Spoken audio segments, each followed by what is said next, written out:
Hi, welcome. All right, today we're going to finish up talking about constraint satisfaction problems. We're going to explore a number of different ideas that have been proposed, and some of them work very well.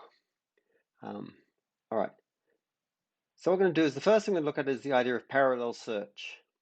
So what we're going to do is we go in this work, there's a whole body of work that does this, and the idea is we're going to call a total assignment before we're now going to call an individual.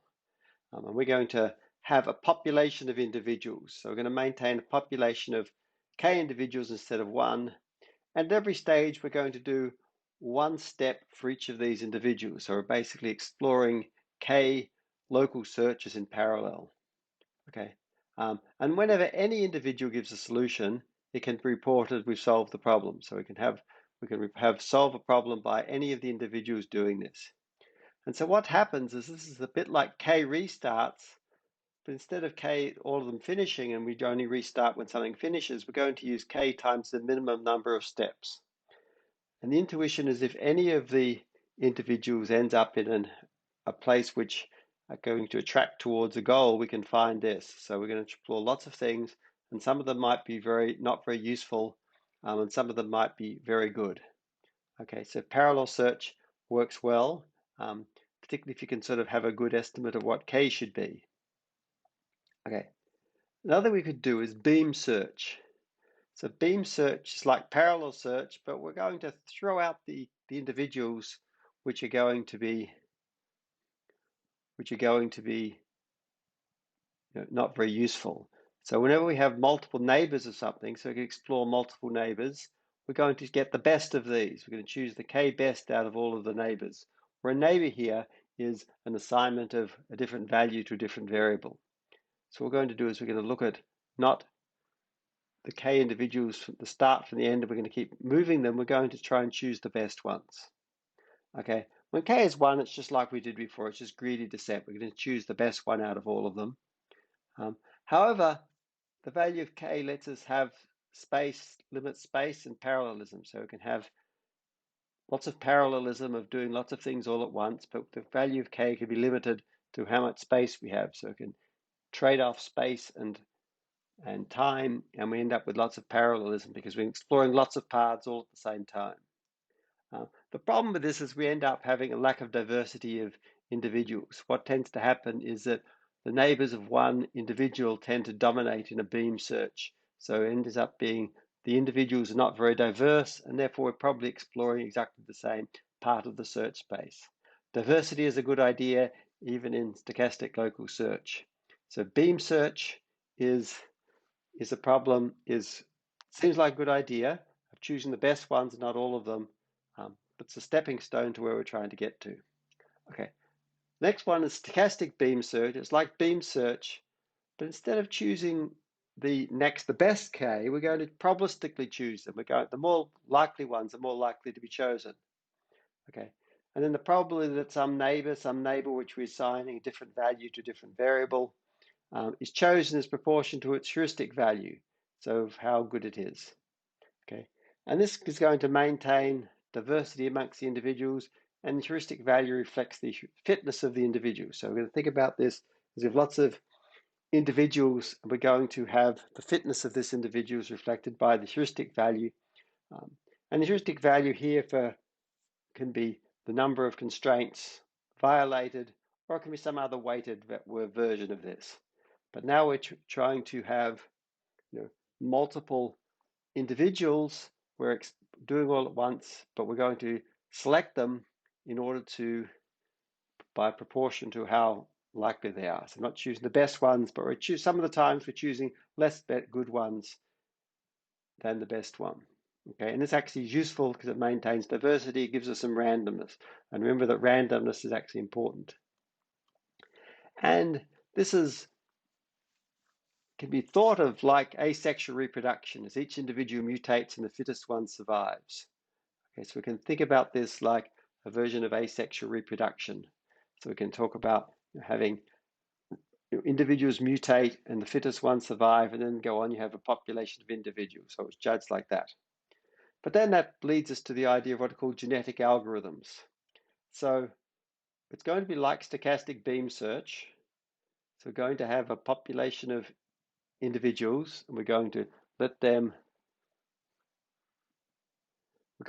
mutate them and let them go. The most fittest individuals survive, and that's probabilistically, but pairs of individuals are combined to create the offspring, this extra part of this. And so for each generation, we're going to randomly choose pairs of individuals where the fittest individuals are more likely to be chosen.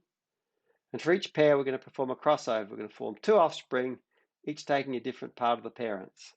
And the intuition here is that if one parent has a good part, has half of it is good for one reason, and the other parent, the other half is good for another reason, then by random chance, out of their children, one of them will be really good, even though the other one is really bad. And then we're going to keep the really good ones. We're going to keep combining the good parts of each of the components. And then we're going to stop again when we found a solution. Okay, so here's a detail about how this simple form of crossover. So given two individuals, remember an individual is now an assignment of a value to the variables. And here's two individuals. One is the A individual, so x1 is A1, x2 is A2, x is AM. Another individual this has the values of B. So what we're going to do is we're going to select some value, where we're going to split, and we're going to get two individuals, one of which has all of the x's get the values from the A before I, and after I, they get the value of B. So you get these two offspring. And so what happens is if this one, the intuition is if the A individual is good because these values are really good, and the B individuals is good because this one is really good, then it turns out that this individual will be fitter. And this individual is probably worse than both of them, and we can be rejected. Okay, so that's where this idea of genetic algorithms. And it's an art form, and people play with lots of parameters and do things. It sometimes works very well. In fact, the best vision systems use neural networks, but the neural network architecture is chosen by a genetic algorithm. So genetic algorithms are useful. It's a big art form. I'm not going to talk a lot about it because you could almost spend a whole term on investigating genetic algorithms.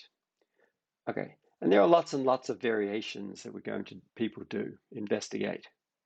All right, so far we've just talked about satisfiability, but originally we talked about optimization as well, particularly when we do the scheduling of exams. So an optimization problem is given a set of variables, each with an associated domain, given an objective function that maps the total assignments to real numbers, and the optimality criteria is typically to find a total assignment that minimizes the objective function.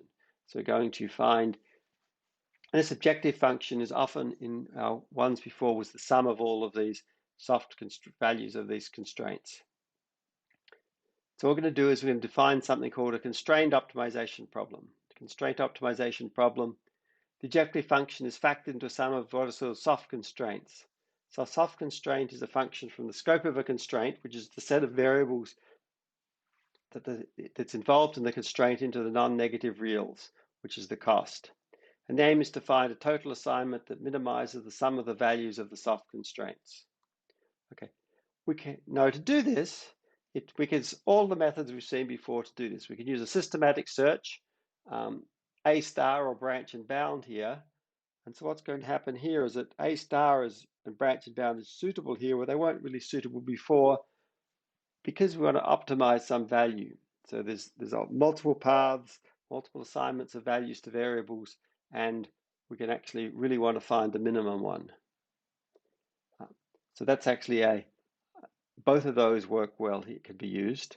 Of course, branch and bound we're going to use when we want to minimize space.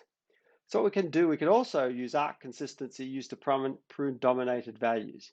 So if one value is less than the other values, we know for every value it's never going to be chosen. Then we can prune it. So remember before we wanted it false, this time we want it dominated. It's going to be less than or equal to everything else. So we know we're never going to choose it. We can use arc consistency for doing that. We can use local search works well for this. So often so when we did the example of the scheduling exams, local search was actually the one that worked the best in doing that, of trying to minimize the search.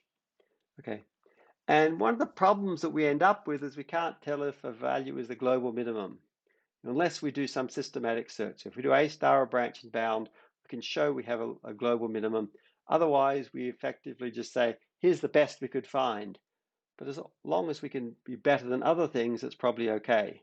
We don't know that the exam schedule is the best we can find. It just has to be better than doing it by hand or than random. So it just has to be essentially as good as we can get. All right. Okay. So that's all for now. And the other part of today's talk is going to be of today's class is going to be talking about how we could explore what's called satisfiability problems.